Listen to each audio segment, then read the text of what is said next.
Ustedes se van conectándonos, ¿verdad?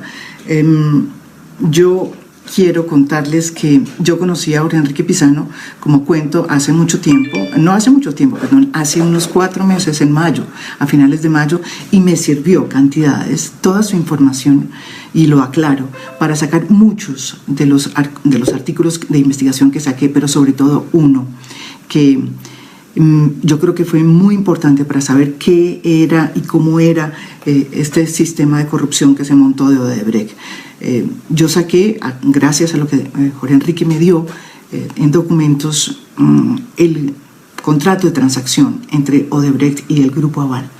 Y yo creo que eso fue un momento muy importante porque nos dio una luz sobre lo que realmente estaba pasando y por qué se había hecho un acuerdo con una compañía si esa compañía estaba haciendo tantas cosas malas, que es un poco lo que les voy a escribir y les voy a contar aquí en lo que tengo escrito.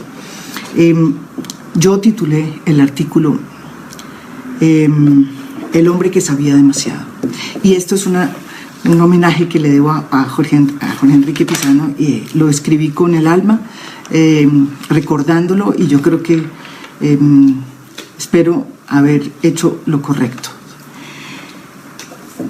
Buenos días, María Jimena. Me presento, soy Jorge Enrique Pizano, y te escribo porque estoy interesado en conversar contigo. Yo me desempeñé en los últimos 8 años como controller, auditor de la Ruta del Sol 2, en representación del Grupo Aval. Hay varios e interesantes temas que nadie conoce, y creo que tú debes saber sobre la verdad de Odebrecht, tanto en el contrato de Tunjuelo Canoas como el de la Ruta del Sol 2. Mira, y discúlpame de antemano, con esto que te puedo contar, me juego la vida, sobre todo en temas de la Ruta del Sol y lo de su socio minoritario. Cuando te escribo esto, me tiembla el pulso. Este fue el primer mensaje que me envió por WhatsApp Jorge Enrique Pizano el 28 de mayo de este año, sin saber que le quedaban solo 6 meses de vida. Lo vine a conocer personalmente a los pocos días, cuando concretamos la primera cita en medio de advertencias muy precisas. Nadie puede saber que estamos en contacto, me previno por el chat. Pizano llegó seriamente atribulado a esa cita. Venía de una semana de convalecencia de su última sesión de quimioterapia. Padecía de un cáncer linfático detectado a finales del 2017, semanas después de que había sido apartado de su puesto como controller de Corficolombiana en la concesionaria Ruta del Sol 2. Esto me ha salido muy duro, me ha dado muy duro, me dijo, sin que yo le preguntara. Para hacer este artículo, yo le pregunté al Grupo Aval qué opinaba sobre su despido. Esta fue la respuesta del Grupo Aval. Dicen y aclaran que no fue desvinculado porque para esa fecha ya había finalizado el contrato de la concesión. Sin embargo, eso es cierto y esa aclaración hay que hacerla. Sin embargo, lo que Jorge Enrique creo que demandó al grupo, a Corficolombiana, de alguna manera por su despido, pero otra cosa. Él siempre me decía, mire, si ve, todos los que estaban conmigo fueron promovidos y yo no. Escuche, entonces, bueno, acá seguimos porque tengo tantas cosas aquí.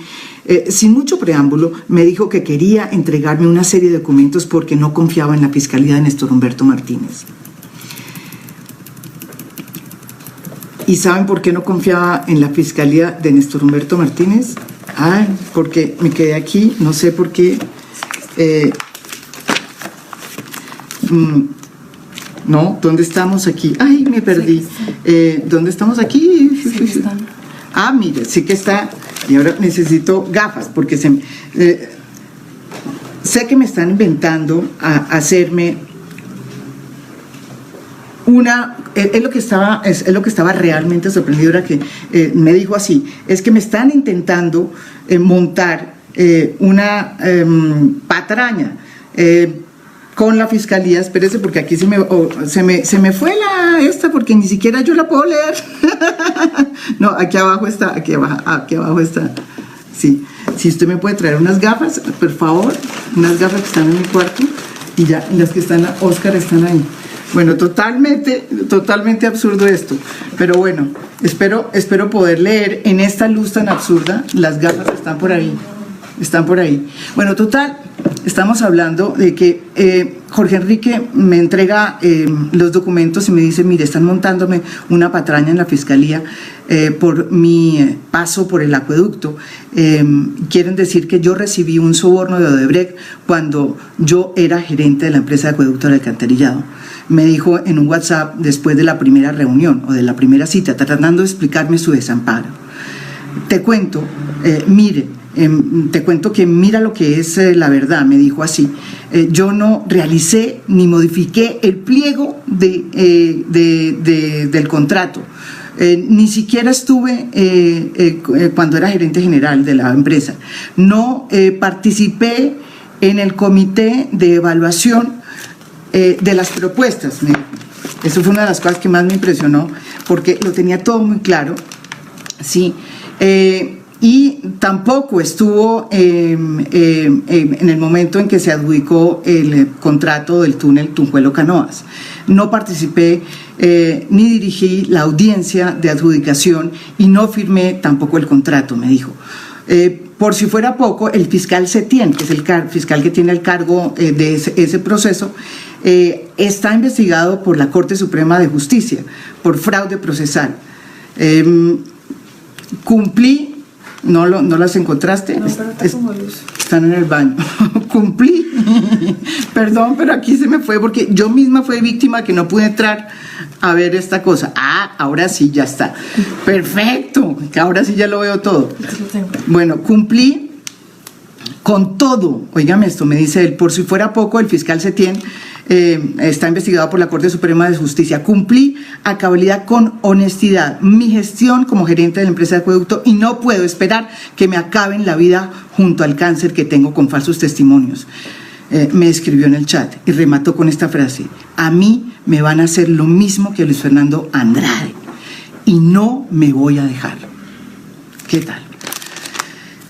Bueno, ya solucionamos esto, finalmente ya lo puedo leer. Esa primera cita fue el preludio de muchos encuentros que sostuve con Jorge Enrique hasta su sorpresiva muerte.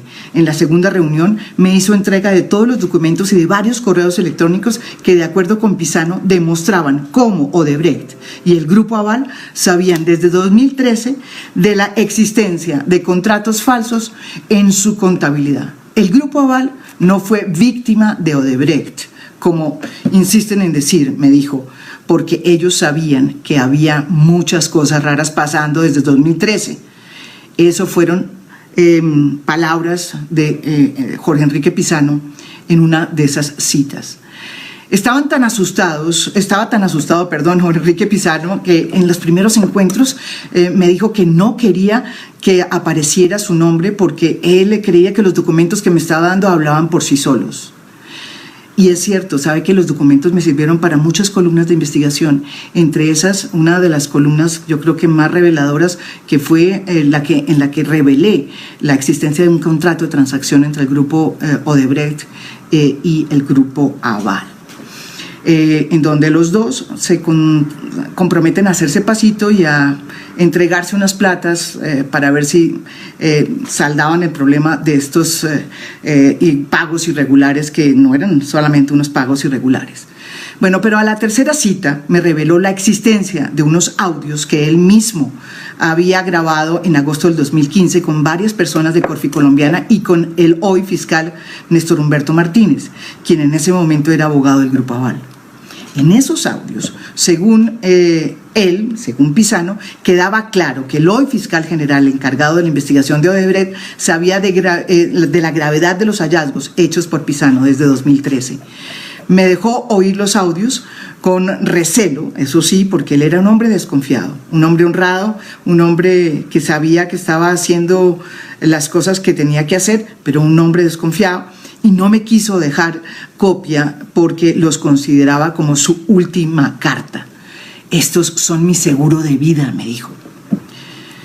En la quinta cita, luego de escuchar toda su historia, le pregunté cómo podría resumir su tragedia, porque realmente era una tragedia, sí, era una tragedia. Muy serio me respondió: yo advertí durante 3 años en mis informes de los malos manejos administrativos y irregularidades antes de que estallara el escándalo en diciembre de 2016 de Odebrecht. Estas advertencias fueron múltiples correos que se consolidaron en un informe del 25 de junio del 2015 y de los que estaba enterado Corficolombiana, la concesionaria y Consol. Tengo claro que me volví incómodo para el Grupo Aval y para el fiscal. Eso coincide con mi abrupta salida de mi puesto de controller a finales de 2017 y con las investigaciones que me está montando la Fiscalía. Los documentos y los correos electrónicos que me entregó Jorge Pizano revelan su viacrucis por Corficolombiana desde que lo nombraron en el 2010 en un puesto que parecía hecho a su medida. Pizano era sin duda un amante de la perfección como buen ingeniero y se podía mover o se movía como pez en el agua entre los números, se sentía bien en ese campo. Sin embargo, también era un hombre intenso, obsesivo con el trabajo, que además guardaba todos los documentos y correos de manera meticulosa. Uno de los objetivos del controller era poner en marcha el SARLAT, un sistema de prevención para el lavado de activos y financiación del terrorismo, que deberían cumplir las concesiones cuyas empresas estuvieran en bolsa en Nueva York. El sistema endurecía las condiciones para contratar y le exigía a la concesionaria verificar antes de la firma del contrato si los contratistas estaban o no en la lista Clinton. Con la intensidad que lo caracterizaba, se dio a la tarea de montar el sistema, pero pronto se dio cuenta que iba a tener muchos problemas. Pese a que todas las dependencias debían suministrar la información mensualmente necesaria para nutrir el sistema, pues no cumplían esa tarea. Me di cuenta de que muchos no respondían mis correos, ni atendían a mis solicitudes de información.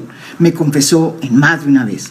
Tantos fueron los obstáculos para obtener la información que el tema llegó hasta Alberto Mariño, responsable de las concesiones del Grupo Aval. En un correo que aquí pongo, del 22 de enero del 2013, Mariño le envía este mensaje a Pizano. Le dice: Jorge Enrique, ayer estuvimos hablando con Óscar Hernández, que es miembro de la Junta en ese momento de Pisol, para ver el caso tuyo, de la poca información que se te manda. Importante conocer antes de nuestra Junta, si esto sigue así, pues vamos a presionar que se corrija de inmediato. Sin embargo, el flujo de información no mejoró y Pizano se vio en ascuas para implementar el manual de cumplimiento del SARLAT. Rafael Eduardo Neira, quien ocupa el cargo del controller de todo el Grupo Aval, me respondió y me dijo, cuando le pregunté por qué estos problemas que tenía Pizano, que eran tan realmente evidentes, nadie le quería dar información y él empezó a asustarse con eso.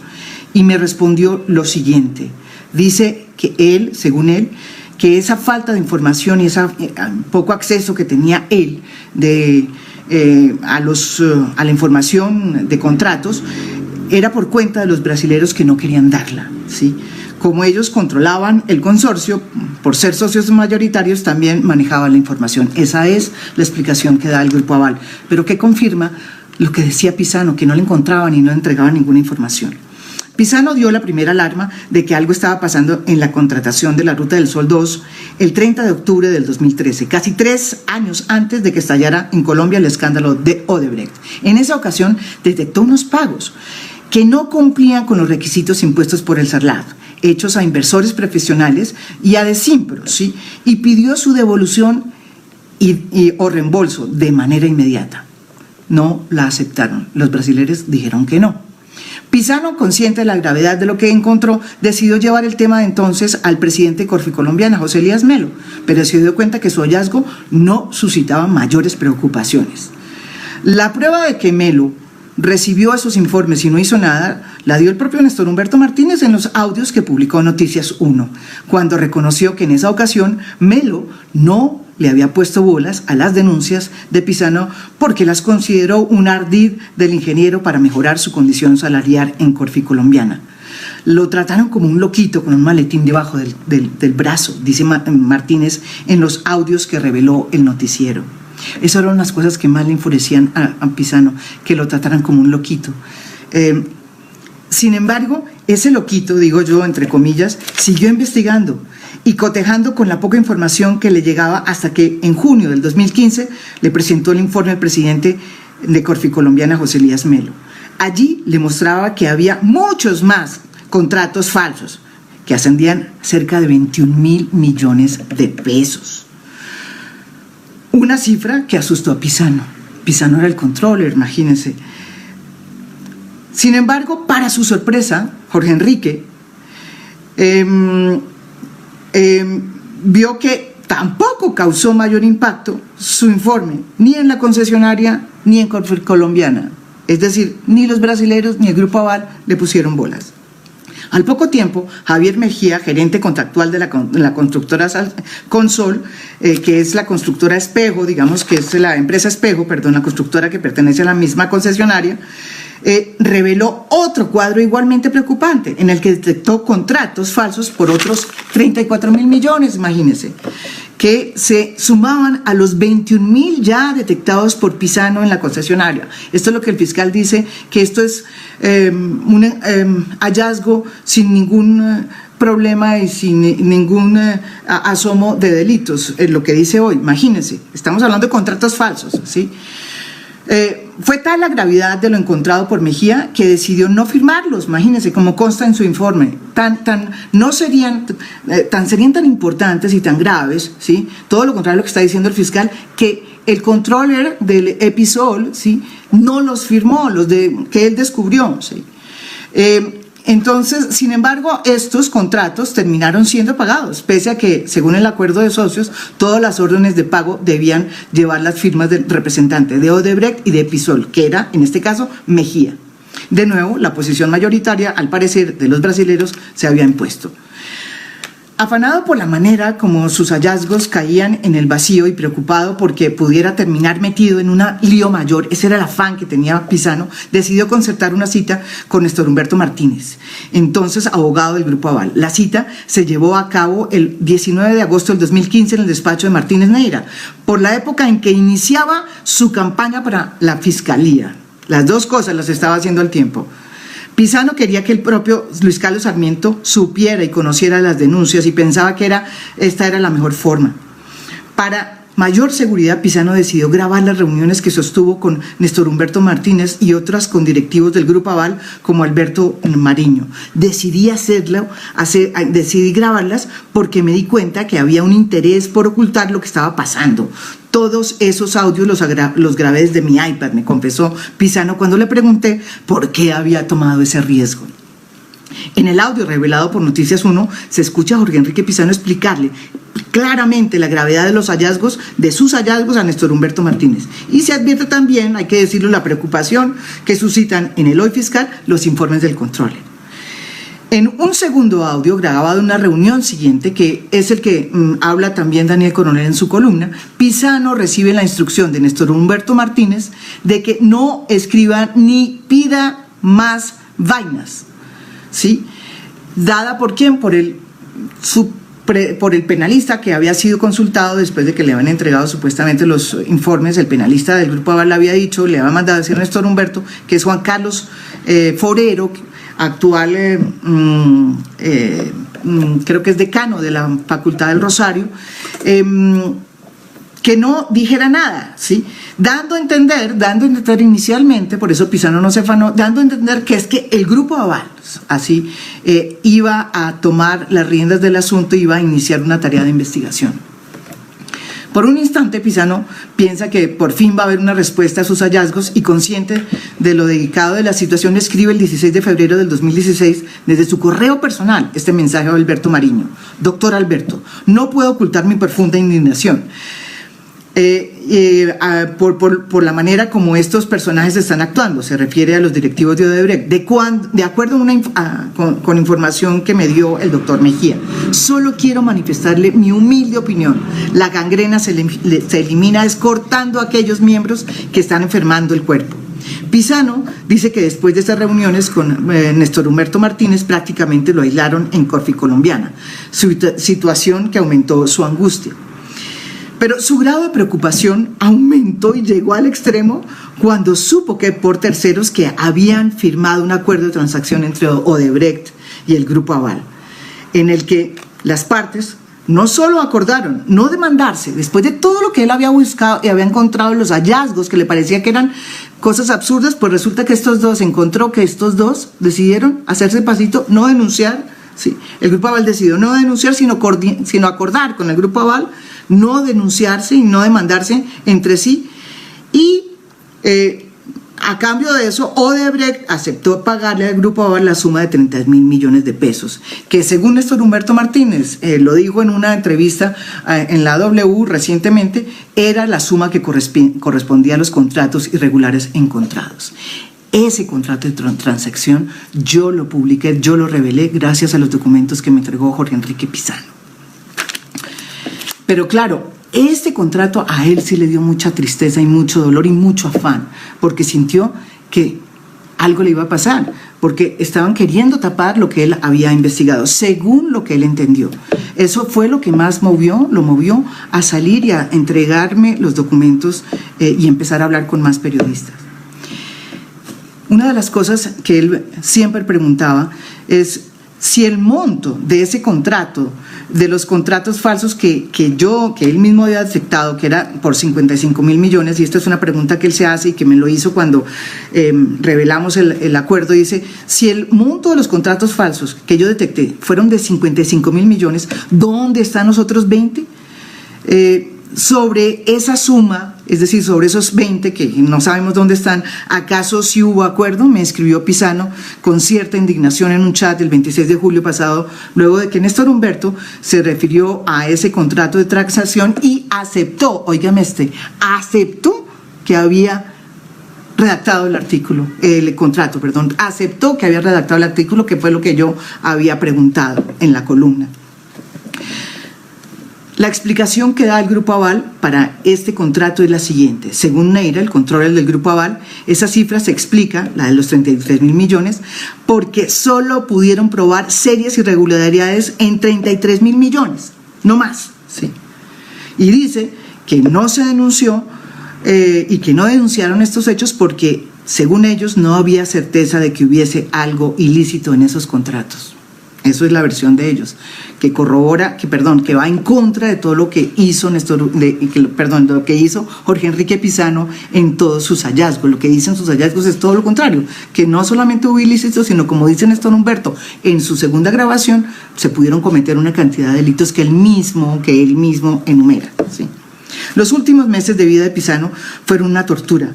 Ahora diga el fiscal que era un testigo valioso para la fiscalía. Solo en 2 oportunidades lo llamó la misma fiscalía para el tema de la Ruta del Sol 2, pero en ninguna se concretó nada. Primero lo hizo en el julio del 2017, cuando la fiscal 80, Amparo Cerón, lo llamó para que le enviaran los informes que había hecho como controller. A Pizano le sorprendió que le pidieran los documentos que ya tenía la fiscalía desde principios del 2017, cuando la SIC se llevó los computadores de todos los funcionarios de la concesionaria. Fue y se los entregó de buena gana esperando que lo llamaran, pero nana y cucas, no lo llamaron. La fiscal Cerón solo lo volvió a llamar a principios de este año para decirle que lo querían de testigo en el juicio contra José Elías Melo, el expresidente de Corficolombiana, único acusado, por lo demás, en la investigación de la fiscalía por haber ordenado un soborno. Único, ¿qué tal? Único, es el único, ¿sí? No hay más. Pizano accedió inmediatamente. Supe que visitó por última vez a la fiscal el 15 de agosto pasado, porque me lo contó en un chat.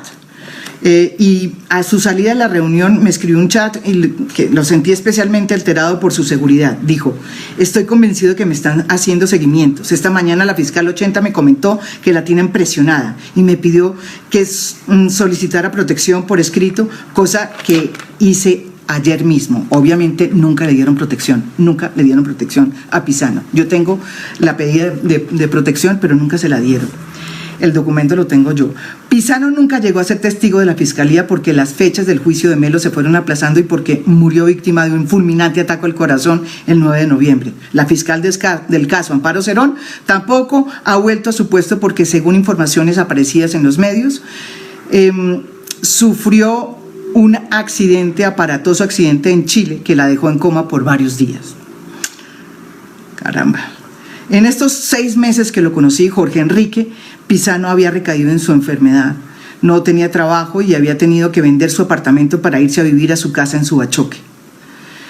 Al ver que no le acababan, al ver que se le acababan ya sus opciones y temiendo por su vida, Pisano decidió pedir ayuda a la justicia norteamericana como última tabla de salvación para que lo consideraran testigo protegido fuera de Colombia. Su primera reunión la tuvo el pasado septiembre en la embajada norteamericana y en esa oportunidad Pisano, caramba, le entregó de un tacazo al FBI los audios y los documentos que tenía, es decir, los audios que sacó Noticias 1 y que estamos sacando los demás medios de comunicación, los segundos audios, todos esos audios más todos estos documentos que yo he utilizado y muchos más que me imagino estarán por muchas partes, todos esos documentos los tiene el FBI, sobre todo uno, que es el que más inquietaba a Jorge Enrique Pisano y es el que tiene que ver con un contrato de $2.700.000 a Consultores Unidos que pasó por los bancos norteamericanos,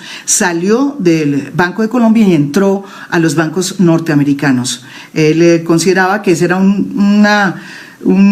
contrato que mostraba que podrían estarse infringiendo leyes norteamericanas de lavado de activos. Muy bien. A su salida me envió un chat para contarme que la reunión había demorado como 4 horas y para recordarme que no se podía revelar los audios, que teníamos muchos, sino cuando él estuviera fuera de Colombia. Su idea era que los audios se revelaran cuando él estuviera fuera de Colombia y no antes, porque él pensaba que lo iban a matar. En una de las últimas reuniones que tuvimos antes de su súbita muerte me contó que se dio cuenta de que el proceso ante la justicia norteamericana se iba a demorar y eso lo tenía desalentado. Desde entonces decidió no escribirme desde su teléfono ni desde su correo habitual y creó un correo nuevo con el nombre ficticio de Pedro Génico. Sentía que lo acechaban. Pobre señor. La última comunicación que recibí de Jorge Enrique me llegó 3 horas antes de su muerte. Me escribió un chat en el que le noté especialmente abatido. ¿Qué hay de nuevo por allá? Le pregunté. No, nada. Que nada se mueve, que estoy enfermo, sin trabajo. Me hizo mucho daño el procurador Carrillo con unas declaraciones que hoy siguen teniendo su efecto cuando le dijo al país que yo era un empleado de Odebrecht en 2015 y que desde entonces no ha querido rectificar por más de que le he pedido. Pero además me acaba de llamar mi abogado para decirme que me van a llamar a interrogatorio por el túnel Tunjuelo Canoas. Lo que más le aturdía y le mortificaba a Pisano era que fuera a quedar como un corrupto, ¿sí? A las 3 horas de esta conversación, por chat, un amigo me llamó para decirme que Jorge Enrique Pisano había muerto de un infarto fulminante. Consternada por la noticia, llamé de inmediato a la familia y hablé con una de las hijas, quien me confirmó su deceso. No lo podía creer. Pisano, el único hombre que se atrevió a contar lo que realmente había pasado con el escándalo de Odebrecht, ¿sí? Es que me está llamando alguien. No había podido soportar la presión a que lo sometieron por hacer lo correcto. Qué tristeza. De repente vi que en el chat se me había conectado Alejandro, su hijo menor, que vivía en Barcelona. No lo conocía, pero Pisano me había hablado con gran orgullo de él porque le había ayudado mucho en ese trance con su templanza. Le di mi sentido pésame y esto me respondió 24 horas antes de morir envenenado. Hay que sacar la historia que deprimió a mi papá hasta llevarlo a esa situación tan lamentable. Siento un dolor muy grande por todo lo que él hizo y fue mi papá, y porque es mi deber que las cosas sean como son. Yo espero que esta historia que yo saqué haya contribuido a lo que Alejandro quería. Sean como son, esta historia debería ser sean como son. Muchísimas gracias, no tengo más tiempo, esperen a